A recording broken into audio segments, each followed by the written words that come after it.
Hello everyone, this is Himash Jain and welcome to my YouTube channel Golden Law Academy. Today we discuss top 11 career that you will pursue after LLB. अगर आप LLB कर रहे हैं या आप LLB complete कर चुके हैं तो मैं आपको टॉप 11 करियर बताना चाहूंगा जो आप परस्यू कर सकते हैं और अपना करियर जो है लॉ में एस्टेब्लिश कर सकते हैं। फर्स्ट चार्मिंग करियर में आपको बताना चाहूंगा वो है लिटिगेशन। लिटिगेशन में आप एज एन एडवोकेट वर्क कर सकते हैं डिस्ट्रिक्ट कोर्ट और हाई कोर्ट में आफ्टर क्वालिफाइंग ऑल इंडिया बार एग्जामिनेशन। और अगर आप सुप्रीम कोर्ट में एडवोकेट बनना चाहते हैं तो उसके लिए आपको एडवोकेट ऑन रिकॉर्ड का एग्जामिनेशन क्वालिफाई करना होगा। एडवोकेट ऑन रिकॉर्ड का एग्जाम क्वालिफाई करने के लिए आपको सर्टेन जो क्राइटेरिया है उसको फुलफिल करना होगा। तो फर्स्ट क्राइटेरिया है आपको 4 ईयर प्रैक्टिस करना होगा any court other than supreme court, और उसके बाद आपको 1 year as an intern work करना होगा एडवोकेट ऑन रिकॉर्ड के अंदर। फिर आप एलिजिबल हो जाएंगे एडवोकेट ऑन रिकॉर्ड एग्जाम को देने के लिए और after qualifying advocate on record examination आप सुप्रीम कोर्ट में एज एन एडवोकेट वर्क कर सकते हैं। सेकंड चार्मिंग करियर की ओर चलते हैं। सेकंड चार्मिंग करियर है जज बनना और न्यायाधीश बनना। हर एलएलबी परस्यू स्टूडेंट और आफ्टर एलएलबी कंप्लीट होने के बाद सभी का एक सपना होता है कि वो कभी ना कभी जज बने। तो जज बनना और सिविल जज बनना one of the charming career है जो सेकंड ऑप्शन में आपको बताना चाहूंगा आफ्टर एलएलबी। आप मल्टीपल स्टेट के एग्जामिनेशन होते हैं जुडिशरी के, आप उनमें अपेयर हो सकते हैं और सिविल जज बन सकते हैं, पर एक क्राइटेरिया है जो आपको फुलफिल करना होगा before appearing in judiciary examination. जो अभी लेटेस्ट सुप्रीम कोर्ट का जजमेंट आया है उसमें सुप्रीम कोर्ट ने कहा है कि 3 ईयर प्रैक्टिस जो मैंडेटरी है, आफ्टर कंप्लीटिंग 3 ईयर प्रैक्टिस आप इस एग्जाम में अपेयर हो सकते हैं और इसको क्वालिफाई करके आप जज बन सकते हैं किसी भी स्टेट में जो आपका आइडियल स्टेट है। थर्ड चार्मिंग करियर की ओर हम बढ़ते हैं। तो थर्ड चार्मिंग करियर में आपको बताना चाहूंगा वो है एडीपीओ और एपीओ। एडीपीओ का फुल फॉर्म होता है असिस्टेंट डिस्ट्रिक्ट प्रोसिक्यूशन ऑफिसर और एपीओ का फुल फॉर्म होता है असिस्टेंट प्रोसिक्यूशन ऑफिसर। ये दोनों एक ही है पर अलग अलग स्टेट में अलग अलग नाम से बोला जाता है। जैसे कि एमपी में एमपी एडीपीओ होता है, यूपी में यूपी एपीओ होता है और बिहार में बिहार एपीओ होता है। आफ्टर क्वालिफाइंग एडीपीओ और एपीओ एग्जाम आप as a government lawyer work कर सकते हैं और ये भी एक गवर्नमेंट जॉब है और बहुत अच्छी जॉब मानी जाती है। और इसमें सबसे बड़ा बेनिफिट ये है कि इसमें कोई एलिजिबिलिटी नहीं है, इसमें कोई क्राइटेरिया नहीं है कि आपको इतने ईयर की प्रैक्टिस मैंडेटरी है। आप आफ्टर एलएलबी डायरेक्ट इस एग्जामिनेशन में अपेयर हो सकते हैं और इस एग्जाम को क्वालिफाई करके गवर्नमेंट लॉयर बन सकते हैं।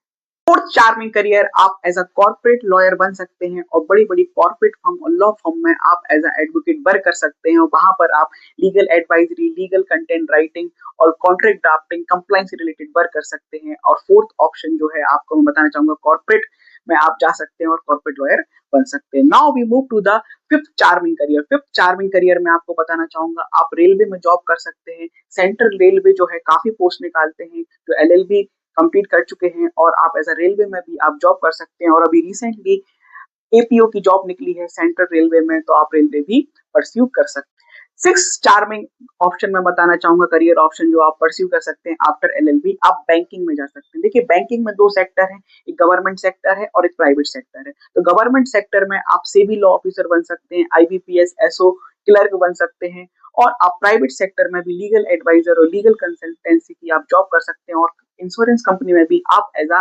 बैंकिंग इंश्योरेंस में भी आप जा सकते हैं और आफ्टर एलएलबी इस करियर को भी आप चूज कर सकते हैं।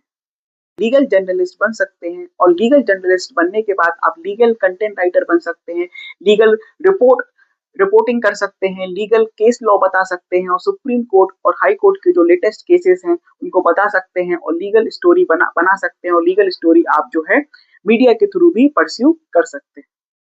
Now we move to the eight charming career. Eight charming career आप एज अ टीचिंग में जा सकते हैं, एकेडमिक्स में जा सकते हैं और आप as a assistant professor work कर सकते हैं। लेकिन असिस्टेंट प्रोफेसर वर्क करने के पहले आपको कुछ क्वालिफिकेशन को फुलफिल करना होगा।